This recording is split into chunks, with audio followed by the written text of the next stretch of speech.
Nope.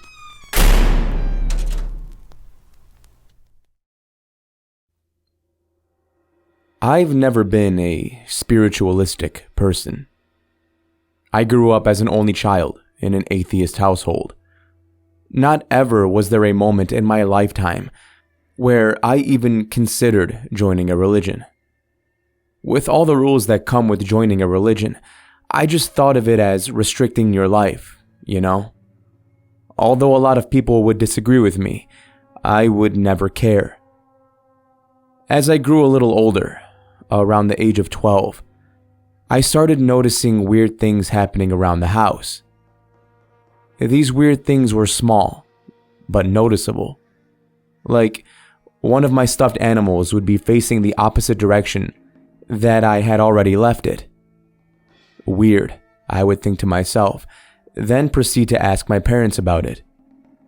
When they would say they never touch my stuff, I just assumed that I accidentally bumped into it on the way out of my room or something. I mean, what else would have caused it? The wind? I chuckled to myself. How stupid.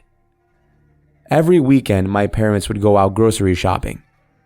I hated grocery shopping. Every time I would go, all I would do was stare at the shelves like a mindless zombie as my parents constantly asked me what I wanted to eat for dinner this week.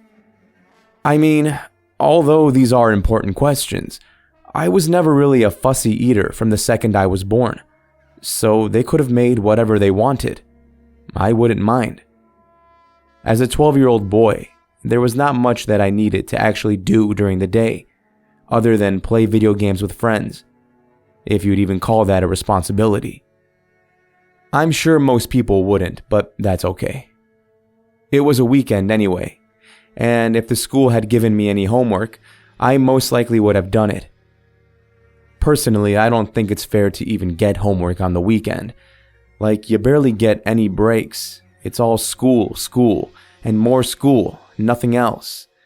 I never liked school. I was never that child in kindergarten to be all hyper and excited about going into first grade.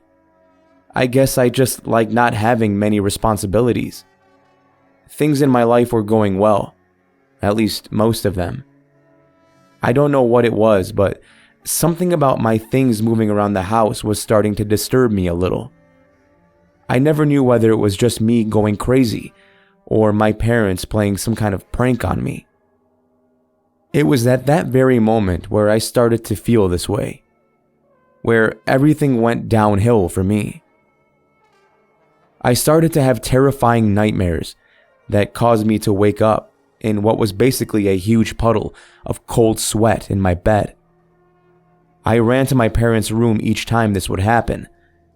My parents were confused. This isn't normal for a 12-year-old. Are you okay? My parents would ask.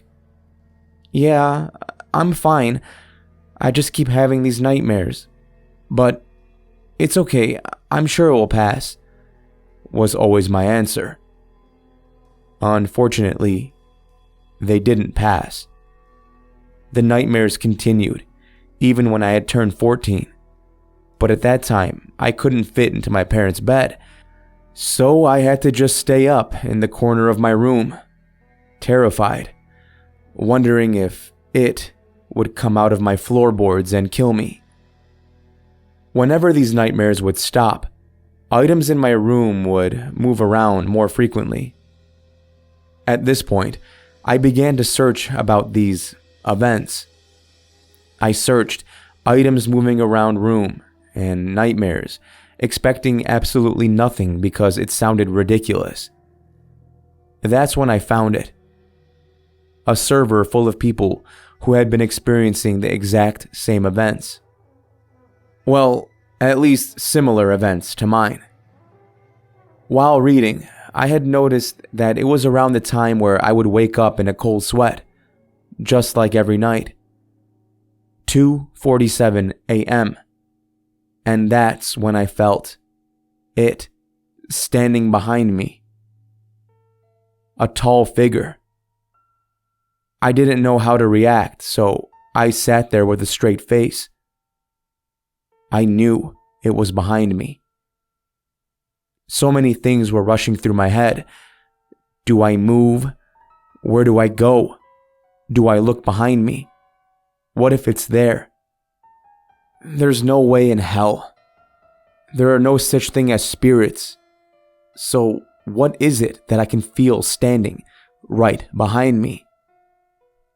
It was around that point I would realize it was gone. Well, it would feel like it's gone. I began to speak with one of the women I met online. Her experiences were the most similar to my own. We did not mind the 15-year age gap, since she had only ever found one other person who had such a similar experience to her own. It was while I was typing to her when I felt something completely new. A cold, dry, and skinny hand grab hold onto my leg from under my desk. The first thing I did was move my cursor to the call button on that woman's message section. But as soon as I was able to tap it, I heard the cable from my computer hit the ground with a loud thud.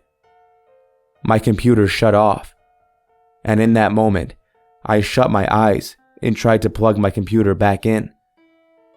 The hand was still grasping onto my leg, except harder than before. A second hand reached out to my arm, and before I could react, a third hand grabbed for my face. This thing was face to face with me now. I was able to feel its hot, disgusting breath on my skin. Slowly, with its cold hands, it forced my right eye open. And what I saw staring back at me will haunt me for the rest of my life. That's when I woke up on the floor, underneath my desk with the computer still unplugged. I felt numb. I stood up when I was hit with a huge migraine. I decided to open my door and use the restroom. And I saw it again, standing there at the end of what looked like a now never-ending hallway. These experiences must have been too much for my body to handle, so I fainted. Jack! Jackson! Are you okay? Wake up! All I could see was a blur until my vision cleared. I was in the hospital. What happened? I asked, confused. We found you unconscious in the hallway. What was that all about? I don't know. I barely have any idea what you're talking about. And that's when it dawned on me. That face, that creature. Was it real? Or was it just some kind of horrifying episode of sleepwalking? At that point, I didn't think so. Even though my parents and loved ones would think I was crazy, I knew there was something going on in my room. So when it was time for my parents to go grocery shopping again, I called the local priest over to my house. He walked around, blessing all the rooms, until he reached my room. He looked in, wide-eyed, and asked, "Do you know him?" My heartbeat began to race. Know who? That man standing right beside your bed. What does he look like? I was curious to know whether he was seeing that creature from my dreams. He has large black eyes that looks like a bottomless pit. It seems as if he has no eyelids, nor any eyelashes. He is skinny and very pale. The face of the priest turned from one of confusion to one of terror. That creature is no human, nor a ghost. That thing is a demon. That's impossible, I said while rolling my eyes.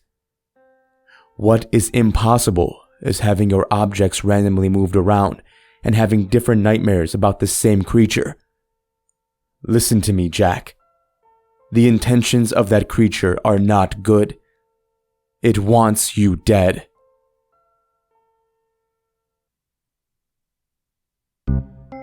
Thank you for listening, and I hope you enjoyed this week's story. If you did, you know what to do. Take that like button, just grab by the leg, and then grab by the arm, and then force its eye open, and then just hit it, and then just hit. Well, you know what to do. Shout out to the author of this story, Reddit user Poltergeist Hello. I will leave a link down below if you want to connect with them or check out more of their work. Also, happy October. It is officially spooky season. I know I dropped the ball as far as not uploading properly in the last week or so. I was traveling and I had back-to-back bachelor parties, so I'm still kind of hungover. Don't tell anybody. All right, until next time, everybody, remember to stay safe out there. I'll be seeing you in the next video.